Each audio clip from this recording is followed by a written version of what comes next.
استفاده از عادت تفکر انتقادی برای مبارزه با اطلاعات نادرست. نویسنده جان پتروچلی.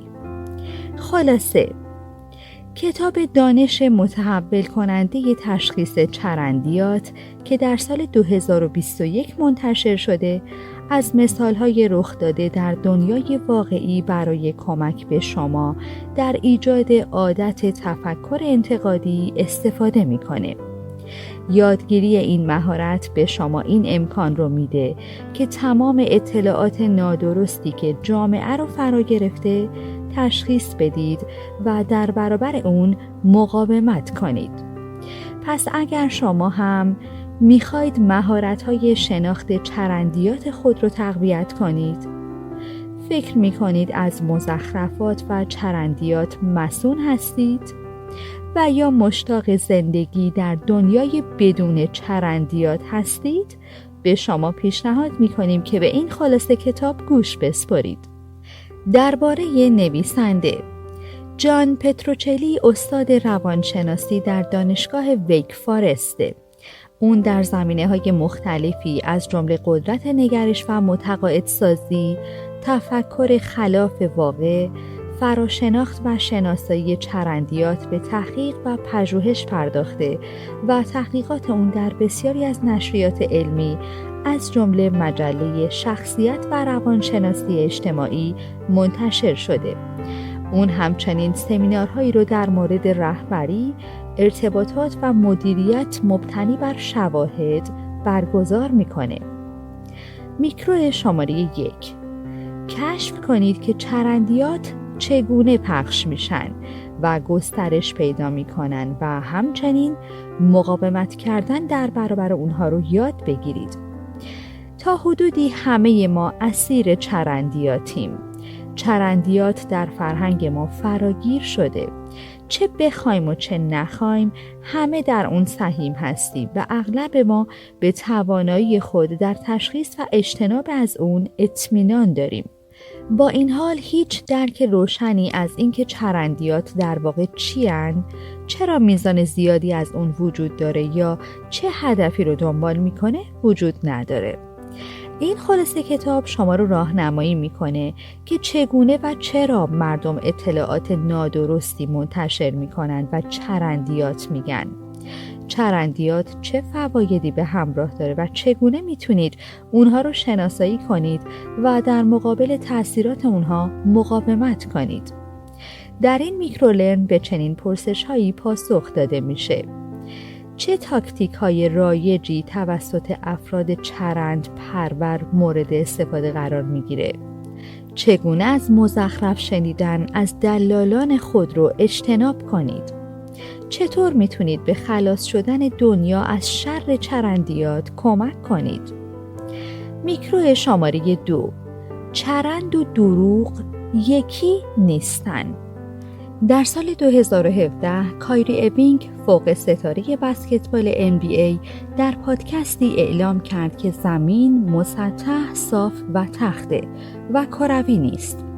البته که دیدگاه علمی مبنی بر کروی بودن زمین در مدرسه به اون آموزش داده شده بود، اما اون همچنان اعلام کرد که این نظریه نمیتونه درست باشه.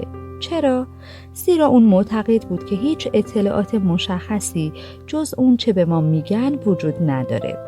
در همین حال اون چه اون حقیقت مینامید صاف بودن زمین بود. البته اون در این اعتقاد تنها نیست. شاید درک اون سخت به نظر برسه، اما یک نظرسنجی از بزرگسالان آمریکایی نشون داده که از هر 50 نفر 1 نفر اعتقاد داره که کره زمین صافه. به این گروه اصطلاحاً زمین تختگرا میگن. جمعیت این 6.5 میلیون نفر در آمریکا که اعتقاد دارن زمین صافه بیش از 2 برابر جمعیت شیکاگوه. اگر شواهدی دال بر یک توطئه جهانی برای ایجاد یافته‌های علمی جعلی وجود داشت، شاید باور به زمین تخت منطقی می بود، اما چنین چیزی وجود نداره. با این حال برای زمین تختگرایان هیچ یک از اینها مهم نیست. اونها به شکلی عجیب واقعیت و حقایق اساسی رو نادیده میگیرن و به عبارت بهتر چرند میگن. کایری از شنوندگان اون پادکست خواست که در این زمینه تحقیق کنن، اما بسیاری از این نوع تحقیقات قبلا توسط دانشمندان حرفه‌ای انجام شده، افرادی که میدونستن چی میکنن. اولین اونها اراتوستین، ستاره شناس یونانی بود. اون 2000 سال پیش با مشاهده 2 چوب در زمین شکل زمین رو مشخص کرد. بدین ترتیب که یکی از اون چوب‌ها در جایی وسط ظهر سایه انداخت و چوب دیگه که در 500 مایلی قرار داشت سایه‌ای نداشت. این به وضوح انحنای زمین رو نشون میداد.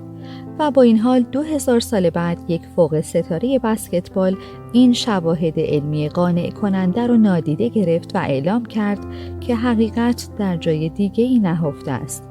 اما این حرف چرندی بیش نبود. البته باید توجه کنیم که چرند گفتن با دروغ گفتن یکی نیست. حتی اگر یک دروغگو و یک یاوه‌گو دقیقاً یک چیز رو بگن. زیرا دروغگو به حقیقت اهمیت میده اما میخواد اون رو پنهان کنه. اما یاوه‌گو به درستی یا نادرستی موضوع اهمیتی نمیده. البته برخی از مزخرفات بی ضرر هستن، اما برخی چرندیات هم در مواردی میتونن بد یا حتی کاملا خطرناک باشن. مثلا دونالد ترامپ رئیس جمهور پیشین آمریکا یک بار مدعی شد که بارش باران بلافاصله با شروع سخنرانی وی در مراسم تحلیفش متوقف شده. این در حالیه که اینطور نبود، اما این نوع از چرندیات بی ضرر هستند. ترامپ همچنین در اوایل شیوه بیماری همهگیری کرونا پیشنهاد کرد که تزریق مواد ضد عفونی کننده ممکنه به درمان بیماری کووید 19 کمک کنه. این نیز یک چرند بود، اما این یکی به دیگران ضرر رسوند. برخی از کارشناسان پزشکی اعلام کردند که این یاوه‌گویی در واقع منجر به مرگ افرادی شد که از پیشنهاد ترامپ استقبال و پیروی کردند. در بخشای بعدی چند نمونه از چرندیات روزمره رو بررسی خواهیم کرد و توضیح میدیم که چگونه ممکنه این یاوه‌ها به ضرر دیگران باشه و نیز گسترش چرندیات چگونه کار میکنه. میکرو شماره 3: چرندیات بر خاطرات، نگرش‌ها، باورها و تصمیم‌گیری شما تأثیر میذارن. وقتی چیزی رو می‌خرید معمولاً بین 50 تا 100% بیشتر از قیمت عمده فروشی پول می‌پردازید. این یک قیمت‌گذاری معقول برای خطرهایی که یک خرده فروش به جان می‌خره. مثلا در یک رستوران اغلب نوشیدنی‌های خاص با 400% سود عرضه میشن. بسیاری از مردم این رو میدونن و به جای اون نوشابه سفارش میدن. اما این کار هم منطقی نیست، چرا که نوشابه میتونه با 1000% سود عرضه بشه. یک قیمت گذاری که بسیار فراتر از هزینه های انجام معامله و با سودی غیر معقوله، صرفاً یک قیمت گذاری مزخرفه. اما چرا با قیمت های مزخرف مواجهیم؟ تحقیقات روی این موضوع 3 دلیل رو نشون میدن. اولا اگر چرندیات با جهانبینی ما یا با اون چه میخوایم اتفاق بیفته همسو باشه، اغلب اون رو به حقیقت ترجیح میدیم. برای مثال منکران تغییرات اقلیمی ترجیح میدن باور کنند که گرمایش جهانی یک فریبه. اونها میخوان در جهانی زندگی کنند که در اون انسانها تأثیر منفی بر سیاره زمین نداشته باشند. بنابراین اونها تمام شواهد علمی مبنی بر وجود و افزایش گرمایش جهانی رو نادیده میگیرن. دوم اینکه وقتی چیزی رو برای اولین بار میشنویم تمایل داریم اون رو به عنوان یک حقیقت بپذیریم. متاسفانه زمانی که تصمیم گرفتیم به چیزی اعتقاد داشته باشیم، حتی اگر اون باور نادرست باشه، تغییر عقیده برامون دشواره.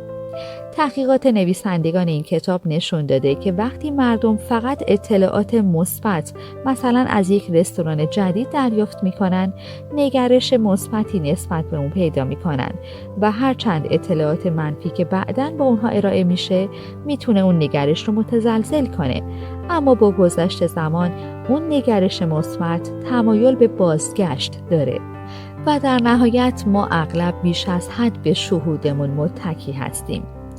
استیون اسلومان و فیلیپ فرنباخ دانشمندان علوم شناختی این موضوع رو در آزمایشی نشون دادن. از شرکت کنندگان پرسیده شد که آیا میدونن دستگاه‌های مختلف چگونه کار میکنن؟ اکثر اونها پاسخ مثبت دادن، اما زمانی که روانشناسان در مورد جزئیات از اونها پرسیدن، مشخص شد که اونها واقعاً اطلاعات کمی در این مورد داشتن. ما میتونیم در عرض چند ثانیه چرند ایجاد کنیم، اما خنثی کردن اثرات بلند مدت اون ممکنه سالها طول بکشه. چرندیات بر خاطرات، باورها، نگرش‌ها و تصمیمات ما تأثیر میذارن. یک نمونه معروف از یک تصمیم مزخرف از کشور چین میاد. در دهه 1950 دیکتاتور این کشور مائوزدونگ معتقد بود که گنجشک‌ها همه محصولات کشاورزی رو میخورن. این منجر به نابودی بیش از 4 میلیون گنجشک شد. اما در واقع نه تنها پرندگان هیچ ربطی به تخریب مزارع کشاورزان نداشتند، بلکه در عوض از حشرات که آفت مزارع بودند تغذیه می‌کردند. بنابراین کشتن انبوه گنجشک‌ها منجر به تخریب محصولات کشاورزی، قحطی و به دنبال اون مرگ بیش از 36 میلیون مرد، زن و کودک چینی شد. میکرو شماره 4، همه کم و بیش چرند پرور هستند. کوری در برابر چرندیات یا چیزی که نویسنده اون رو گولگرایی یا چرند پروری مینامه، ترکیبی از چرند و زودباوری و چیزیه که همه ما رو تحت تاثیر قرار میده. ما چرند رو به عنوان یک واقعیت میپذیریم و نمیدونیم که فرد یاوه‌گو حقیقت رو نادیده گرفته یا حتی به خودش زحمت نداده که اون رو ثابت کنه. چرند پروری یکی از دلایلیه که چرا ترفندهای پانزی سرمایه گذاران زیادی رو به خودش جذب میکنه. ترفند پانزی یک عملیات سرمایه گذاری کلاهبردارانه است. در این ترفند به سرمایه گذاران سودهایی برگردونده میشه که از بهره‌های متعارف به شیوهی غیر عادی بالاتره. البته این سود از پول سرمایه گذاران بعدی تامین میشه و شرکت یا فرد دریافت کننده سرمایه نیازی به انجام کار اقتصادی با پول دریافتی نداره. نام این ترفند از نام چارلز پانزی گرفته شده. این کلاهبرداری ها وعده بازگشت سریع سرمایه و سودهای عالی رو میدن، اما تمام سودها در واقع از سرمایه های ورودی از افراد بعدی پرداخت میشه. این طرح هیچ سود واقعی ایجاد نمیکنه، بنابراین محکوم به شکسته. اما با این حال باز هم مردم با کمال میل پول خودشون رو به این مؤسسات تحویل میدن. یکی از شناخته شده ترین ترفندهای پانزی توسط برنی مدوف اجرا شد. در میان قربانیان اون یک روانشناس به نام استفن گرینسپنز نیز حضور داشت. از قضا استفن که یک متخصص ساده‌لوح بود، بالاخره فهمید که این سیستم چگونه کار میکنه. شما به اندازه هر کس دیگری مستعد قرار گرفتن در معرض چرندیات هستید. عدم پذیرش این واقعیت چرندیات رو بسیار مخرب میکنه. ممکن احساس کنید که همیشه حق با شماست، اما این فقط به شکوفایی چرندیات کمک میکنه. مطالعه‌ای در سال 1949 توسط یک روانشناس به نام برترام فورر نشون داد که چرند پروری فراگیره. داوطلبان پس از انجام تست شخصیت فرم‌هایی دریافت کردند که ظاهراً حاوی ارزیابی‌های فردی بود، اما در حقیقت همه نسخه‌ای از صفحاتی از یک کتاب طالع بینی رو دریافت کرده بودند و به شکلی باور نکردنی اکثر شرکت کنندگان فکر می‌کردند که اون توضیحات نتیجه تست شخصیتشونه و تقریباً کاملاً با شخصیتشون مطابقت داره. سازگاری یک ویژگی روانیه. افرادی که این ویژگی رو نشون میدن دوست ندارن نه بگن. اونها سازگاری رو بر تعارض ترجیح میدن. همین افراد هستن که بیشترین چرند پروری رو از خودشون نشون میدن و حتی چرندیات رو علنا تایید میکنن. اما چرند پروری چیزی ذاتی و غیر قابل تغییر نیست. این ویژگی تحت تاثیر بسیاری از عوامل زودگذر مانند زمینه و محیط پدید میاد. به عنوان مثال یک روانشناس اجتماعی به نام رابرت سالدینی یک بار مطالعه ای انجام داد که در اون از داوطلبان خواست تا از غریبه ها پول جمع آوری کنه. موفق ترین داوطلبان از کلمه چون استفاده کردند و اون چه پس از این کلمه گفته میشد مهم نبود. تنها چیزی که اهمیت داشت این بود که چند بار از کلمه چون استفاده میشه. طرز فکر و خلق و خوی فعلی ما نیز به گولگرایی یا چرند پروری مرتبطه. اگر چیزی رو به راحتی درک کنیم، به احتمال زیاد باور میکنیم که درسته و هرچه مردم شادتر باشن، چرند گفتن به اونها آسونتره. در نهایت، حتی اگر یک باور مبتنی بر چرند داشته باشیم، این باور ما رو چرند پرورتر میکنه و نتیجه اون قضاوت بد و تصمیم گیری ضعیفه. میکرو شماره 5. زمانی که احساس وظیفه یا توقع مشارکت داشته باشیم، چرندیات بیشتری تولید میکنیم. یک فیلسوف به نام هری فرانکفورت فکر میکرد که چرندیات زمانی اتفاق میفته که از ما خواسته بشه در مورد چیزی صحبت کنیم که واقعاً با اون آشنا نیستیم. نویسنده پا رو از این هم فراتر میذاره و میگه تحقیقات اون نشون میده که هر وقت مردم نظر ما رو میپرسن، ما مزخرف و چرند تولید میکنیم، چرا که در مورد اغلب موضوعات آگاهی کافی نداریم و زمانی که با افرادی که کمتر از ما میدونن صحبت میکنیم، به احتمال زیاد چرند خواهیم گفت. در تحقیق نویسنده 41% از شرکت کنندگان هنگام صحبت با فردی که تازه به موضوعی علاقه‌مند شده بود از چرندگویی استفاده کردند، اما تنها 29% در هنگام صحبت با یک فرد آگاه چرند می‌گفتند. اگر هیچ تعهد یا انتظاری برای ارائه نظر وجود نداشته باشه، کمتر احتمال داره که چرند بگیم. عکس اون نیز صادقه. همه ما میتونیم این رو در زندگی روزمره خودمون ببینیم. ما همیشه با اطلاعات و اخبار بمباران میشیم. بنابراین انتظار داریم که همه تقریباً درباره همه چیز نظر داشته باشن. اما مسلمه که ما نمیتونیم همه چیز رو بدونیم. پس چه کار میکنیم؟ مزخرف میبافیم. تحقیقات نویسنده نشون میده که وقتی فکر میکنیم در قبال اون چه میگیم پاسخگو و مسئول خواهیم بود، چرندیات کاهش پیدا میکنن. برخی از مردم بیشتر از دیگران به چرند پروری علاقه دارن. به عنوان مثال، افرادی که تمایل زیادی به مزخرف‌گویی دارن، اغلب سعی میکنن دیگران رو با خودشون همراه کنن. اگر اونها بتونن شخص دیگری رو متقاعد کنن که با دیدگاه اونها موافق باشه، با چرندیات خودشون احساس راحتی بیشتری خواهند کرد. افراد آگاه استدلال‌های خودشون رو بر پایه شواهد واقعی استوار می‌کنن و بنابراین نیازی به چرندیات ندارن. اما در مورد افرادی که فقط فکر می‌کنن چیزی رو می‌دونن، کاملاً برعکسه. سارا برم و لنس ریپس روانشناسان شناختی نشون دادن که تمایل ما به چرندیات زمانی افزایش پیدا میکنه که باور داشته باشیم میدونیم در مورد چه چیزی صحبت میکنیم، یا زمانی که معتقدیم مخاطبان ما کمتر از ما میدونن.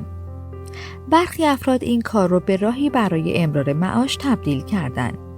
کایلی جنر، شخصیت رسانه‌ای یا به اصطلاح سلبریتی آمریکایی، اغلب بیش از $1,000,000 برای یک پست در اینستاگرام یا یک توییت دریافت میکنه.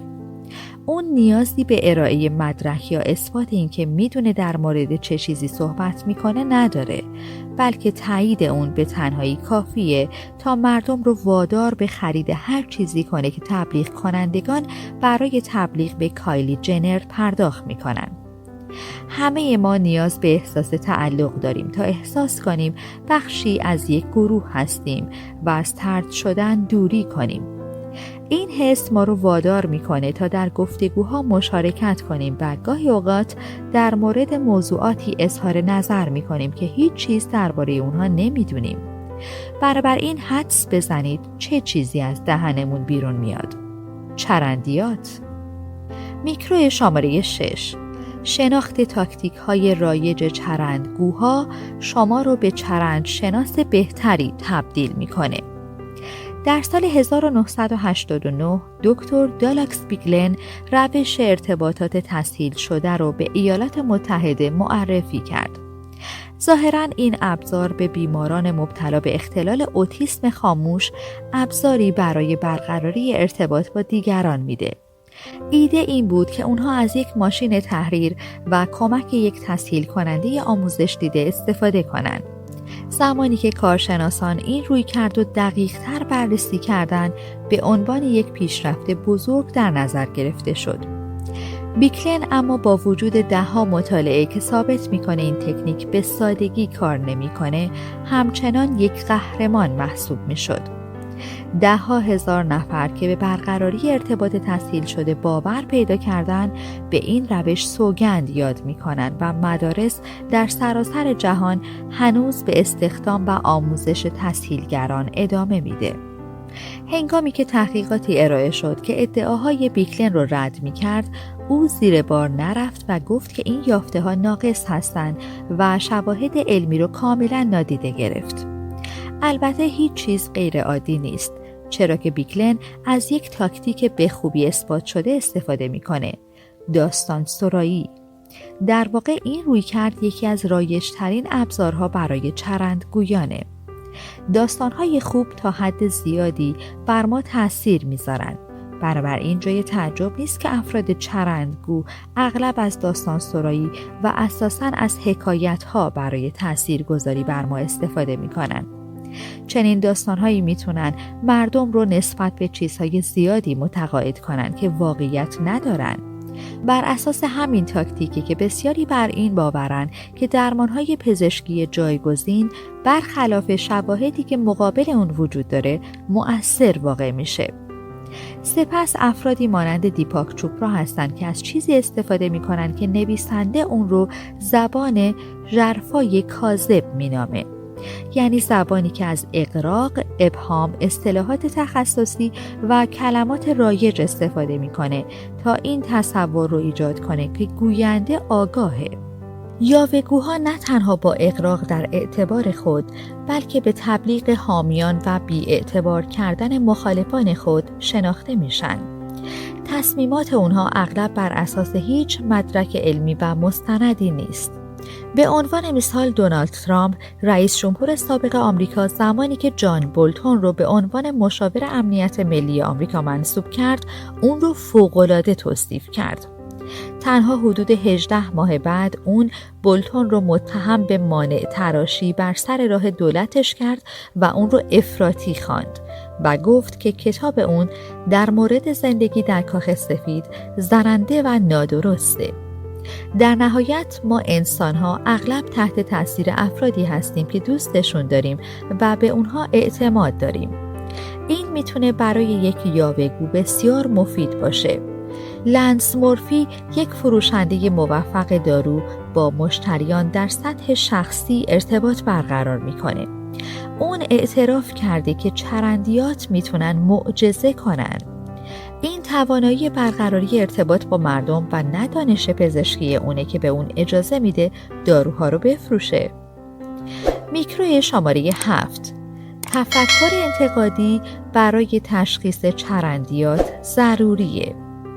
احتمالاً تاکنون برخی از سخنرانی‌های بنیاد TED رو تماشا کردید و احتمالاً اونها رو الهام بخش و آموزشی یافتید.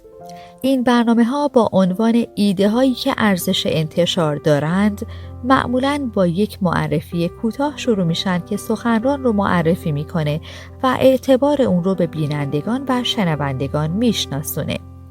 وظیفه این معرفی اینه که شما رو متقاعد کنه که با یک متخصص سر و کار دارید، کسی که میتونید به اون اعتماد کنید تا حقایق رو به شما ارائه بده، نه اینکه داستان سرایی و یاوه‌گویی کنه. با این حال در واقعیت اینطوره که بسیاری از این صحبت‌ها و سخنرانی‌ها چرندیات و مزخرفات رو پخش میکنن. برای مثال به سخنرانی سنتیا تورلو در TEDx در مورد روزه‌داری متناوب نگاه کنید. وی از این ایده حمایت میکنه که شما باید فقط در یک دوره 8 ساعته در هر روز غذا بخورید. تورلو میگه روزه‌داری متناوب نه تنها باعث بهبود عزت نفس و تنظیم سطح انسولین، فشار خون و کلسترول میشه، بلکه خطر ابتلا به سرطان و آلزایمر رو نیز کاهش میده. اما حقیقت اینه که هیچ مدرکی برای حمایت از ادعاهای اون وجود نداره. اما تشخیص چرندیات در یک سخنرانی TEDx به چیزی بیش از عقل سلیم نیاز داره. شما به تفکر انتقادی نیز نیاز دارید. تفکر انتقادی مستلزم مهارت و نگرش برای در نظر گرفتن شواهد قبل از تصمیم گیریه. تفکر انتقادی نیاز به تمرین داره و برخی از سوالات مهم وجود داره که میتونید برای تشخیص چرندیات و از بین بردن اونها بپرسید. ابتدا در نظر بگیرید که آیا فردی که به اون گوش میدید فرضیات و گمانه ها رو مطرح میکنه یا خیر؟ سخنران چقدر قابل اعتماده؟ تخصص و انگیزه اون چیه؟ آیا دلیلی وجود داره که اون ممکنه مزخرف بگه؟ سپس خود ادعا و شواهدی رو که ارائه میکنه ارزیابی کنید.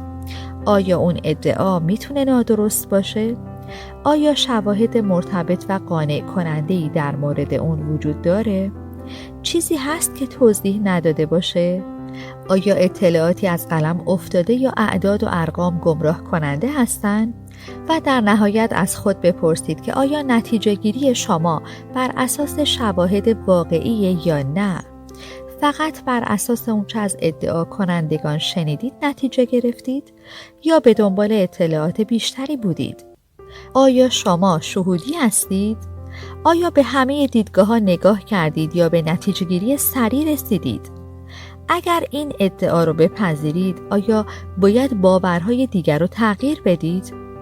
سوالاتی که به شما کمک میکنه چرندیات و مزخرفات رو تشخیص بدید همیشه با چه چیزی، چگونه و آیا در نظر گرفتید شروع میشن. ضمن که سعی کنید این موضوع رو شخصی نکنید.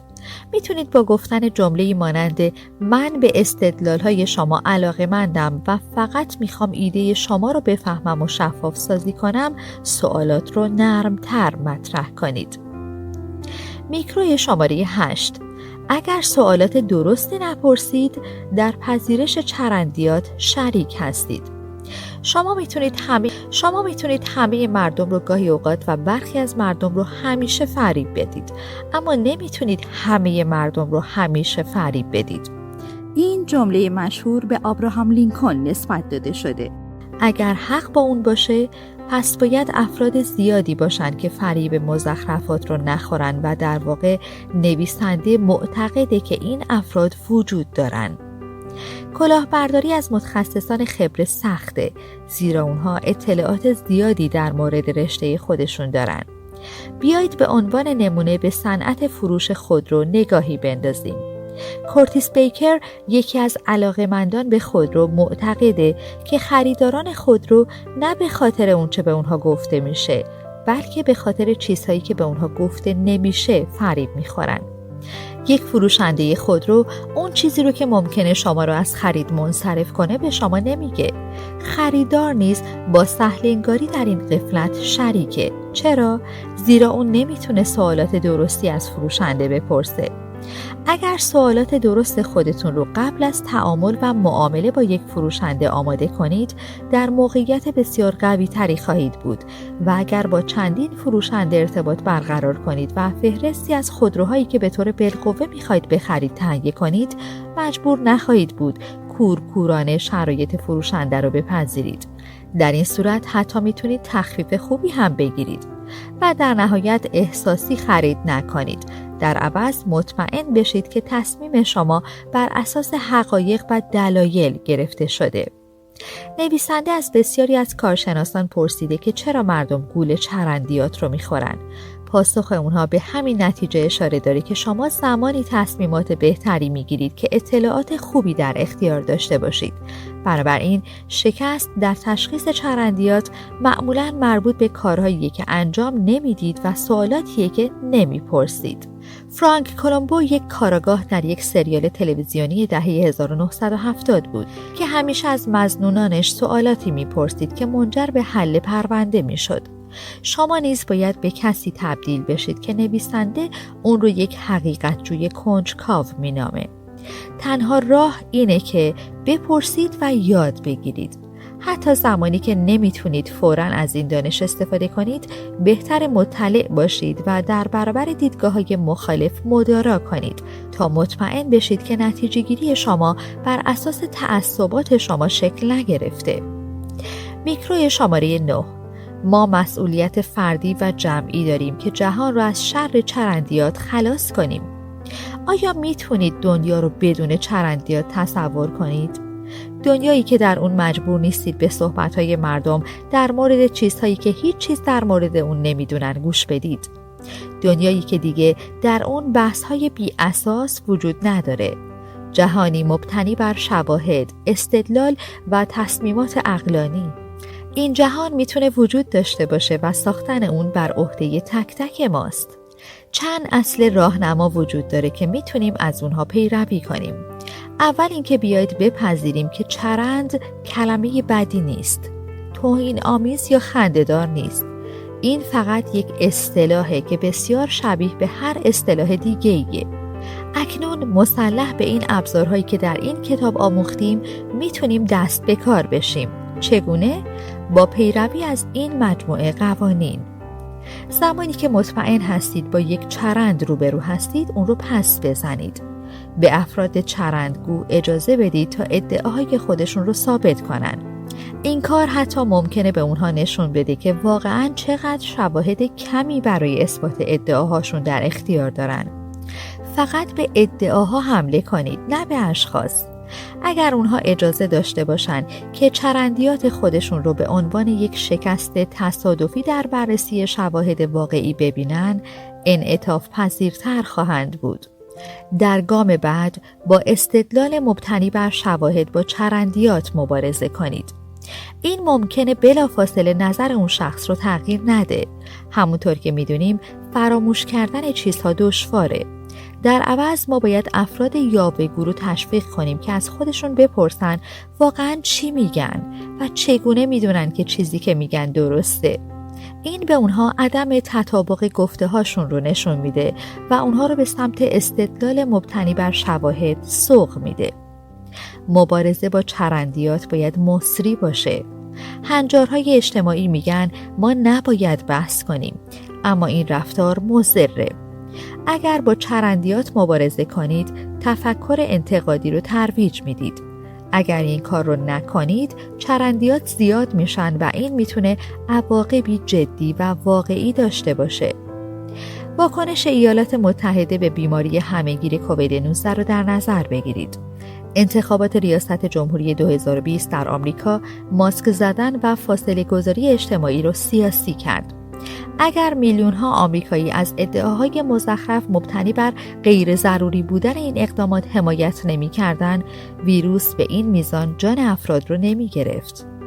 در نهایت با درک این که ممکنه دانش شما محدود باشه یا باورهای شما اشتباه باشه، کمی فروتنی ذهنی به خرج بدید. به این ترتیب میتونید نتیجه گیری های خودتون رو زیر سوال ببرید و وقتی اون رو میبینید به چرند بودن باورهای خودتون اعتراف کنید.